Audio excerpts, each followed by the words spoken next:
તમારા ડૉક્ટરે ઓપરેશનની સલાહ આપી છે અને તમને બીક લાગે છે તો આ વિડીયો તમારા માટે છે. ઘણા બધા પેશન્ટ ઓપીડીમાં આવતા હોય છે અને અમને કહેતા હોય છે કે સર મને સર્જરીથી બહુ બીક લાગે છે, જે અત્યારની સિચ્યુએશન છે એનેથી ખરાબ થઈ ગઈ તો, હું પથારીવશ થઈ ગઈ તો, આમ થઈ ગયું, ફલાણું થઈ ગયું.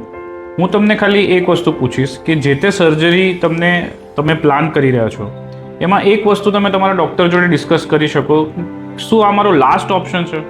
સર્જરી સિવાય બી અમારી પાસે કોઈ રસ્તો નથી. જનરલી ડૉક્ટર્સ તમને લાસ્ટ ઓપ્શન હોય ત્યારે જ સજેસ્ટ કરતા હોય છે. તો પછી અગર લાસ્ટ ઓપ્શન છે અને અગર આપણી પાસે કોઈ ઓપ્શન નથી તો એને એક સારા મનથી સ્વીકારવું જોઈએ. હું તો ઘણીવાર મારા પેશન્ટને એમ કહું છું કે 20-25 વર્ષ પહેલાં અમુક જે સર્જરી આજે થાય છે એ પહેલાં થતી બી નથી. એટલે પહેલાં તો આ વસ્તુનો કોઈ સોલ્યુશન બી નહોતો.